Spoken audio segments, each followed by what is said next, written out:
Hello everyone, it has been a while, but here we are again with another Marvel Crisis Protocol themed unboxing as we look at CP81 and CA10.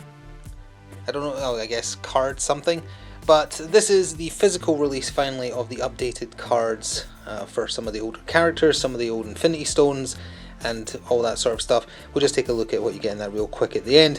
The main focus here though is CP81, the new additions to the Black Order. And the Black Order are amongst the people who were changed in the updated cards. So we have Black Swan and Supergiant. I'm not going to pretend I'd heard of these two. I knew the original four who are in the cinematic universe obviously, but I knew them from Marvel Ultimate Alliance 3, I think, the Switch game. They're in that. But these two had no knowledge of at all, but they are now available for the Black Order in Crisis Protocol. Our power belongs to Thanos. So there is their lore if you want to take a quick read at it. I believe, yeah, the Supergiant is the smaller one. Her name is ironic, and Black Swan is a kind of Ebony Maw style psychic focused character, more or less. I'm actually curious if this will have the new character cards, because sooner or later we're going to catch up to when they change the cards. They work about a year in advance, so we've got to be getting to that point soon, if not now. So I guess we'll crack this open and see. So let's crack this open. It has been a little bit since we've had a new Crisis Protocol release. Next month is Scourge and Heimdall, I think. And they just finished revealing a bunch of new stuff coming in the fall. Hydra and more Shield releases. It looks real cool. Protective cardboard. You're gone. It did not go as far as I expected to throw it. Try again. There we go. So we have our lack... Oh, it is the new cards. Okay. Our lack of... Yep. Well, as per usual, the new usual, they couldn't be bothered printing instructions on how to assemble their miniatures. Let's have a look and see, oh, it's tight, what it looks like at a glance. I think the instructions are available. I might check between cuts real quick and just have a look. Come on, there we go.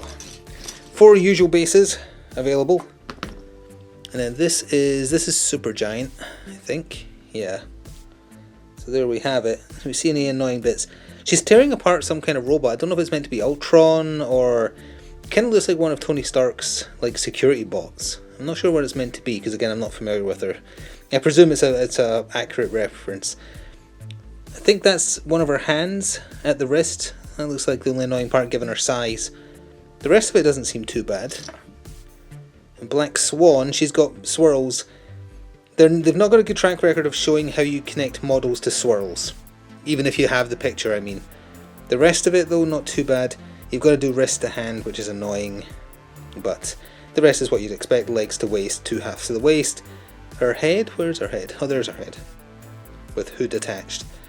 Could you do it without the hood if you wanted to?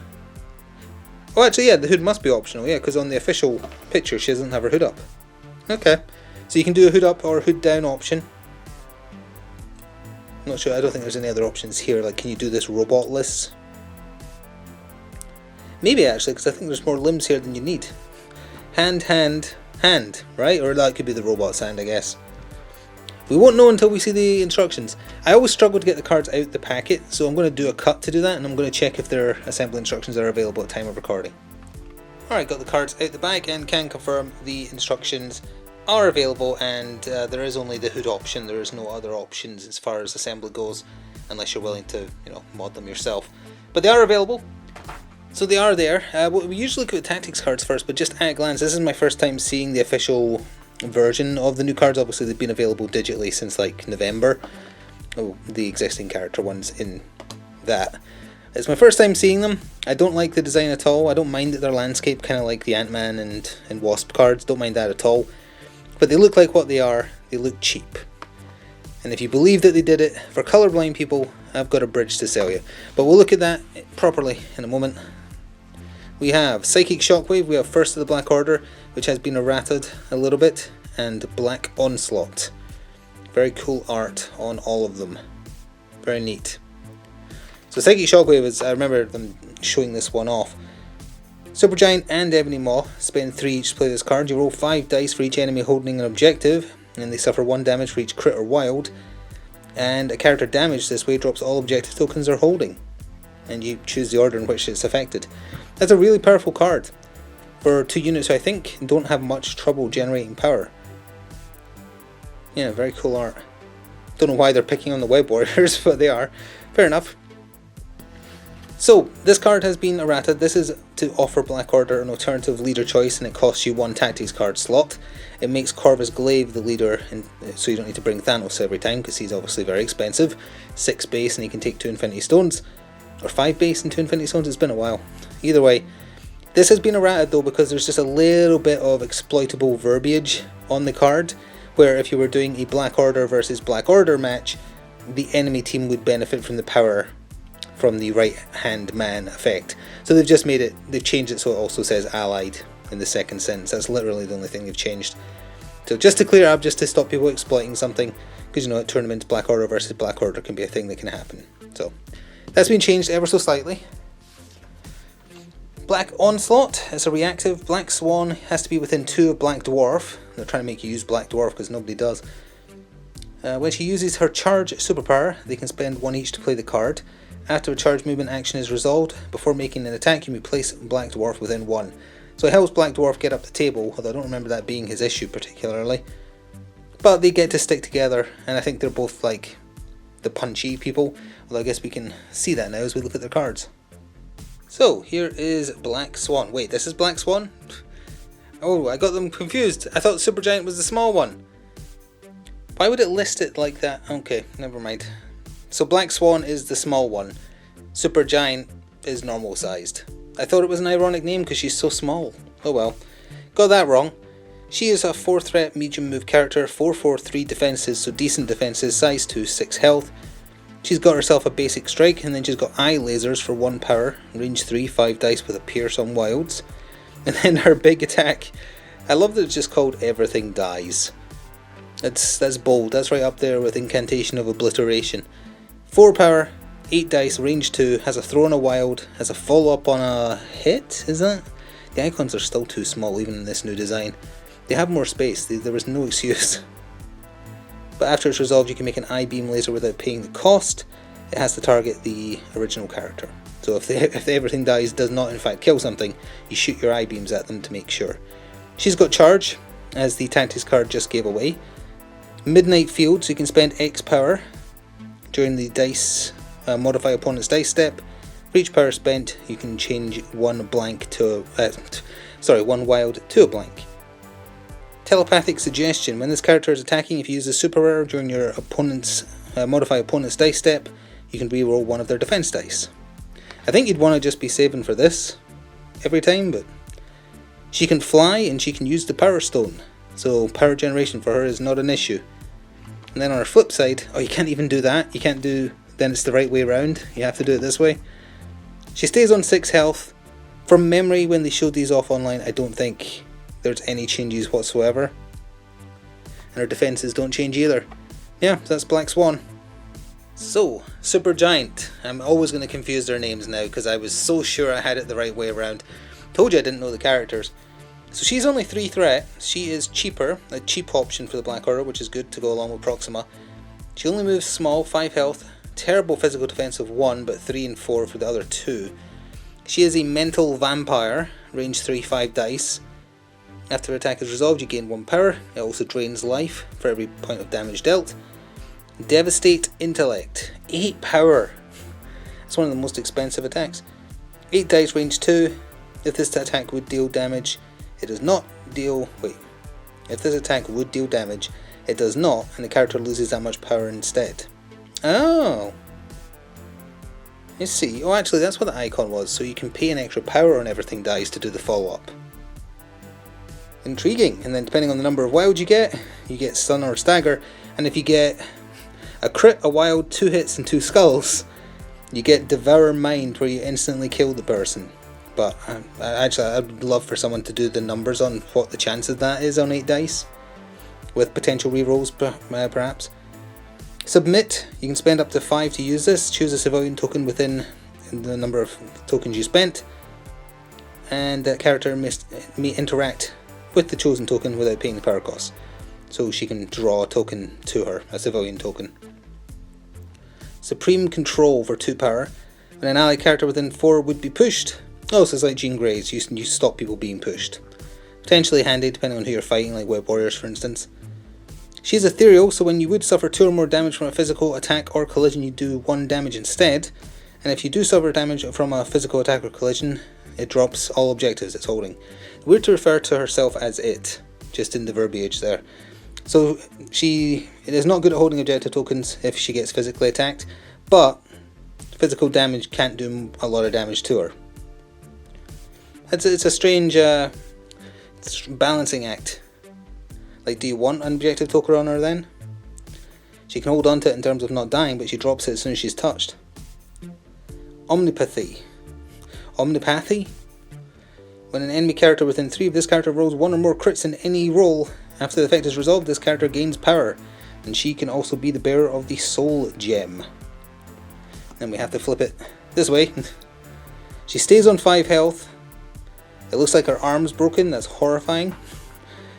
So it's a rare bit of art for a female character that they actually show injury. And I don't believe anything on her flip side changes at all, but by all means you can pause and look at it yourself if you want. Be interesting to see how Proxima Supergiant... Oh, you would need Corvus as your leader if you're not taking Thanos. That might give you enough room to even fit in 2 more if you don't take Ebony. Which would be an interesting list, having a Black Order team that's not 3 or 4 miniatures. Which I think is what they're going for, to offer the option, but it'll need exploring. That's everything you get in CP81 though. Let's take a quick look at the card pack, because the new Black Order update cards are also in there, and that obviously goes well with these 2. Let's see how this is presented. I think they're just going to be thrown in here. Oh no, they're bagged. They're bagged. There's a lot of cards. That is... wow. So, we have in here Infinity Stones, some of which have been reworded and rebalanced. I think time and space for the ones that got changed the most. And then I believe... wait, did all these cards get changed? The card quality... the card quality feels cheaper. Is that compared to... oh, that is! Hang on, so this is one of the tactics cards from the Black Swan Supergiant box. They feel different. This feels slightly thinner and more malleable. Like, this is me applying the same amount of force, and this card is bending more. They feel cheaper. That's not good. I might be imagining it, but I don't think I am.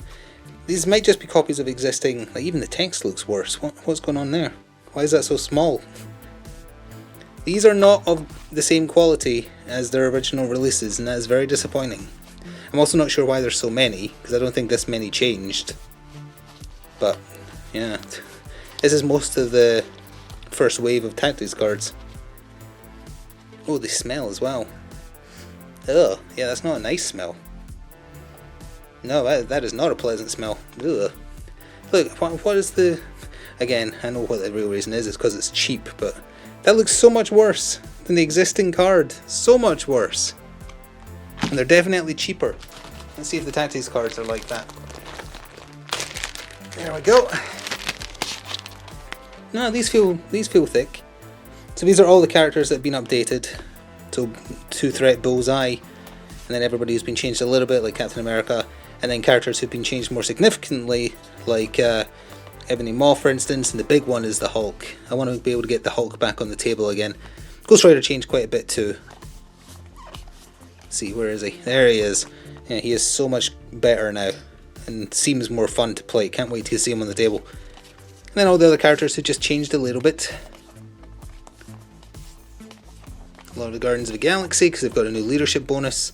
It just applies now. And Bucky there as well. And their Far Side.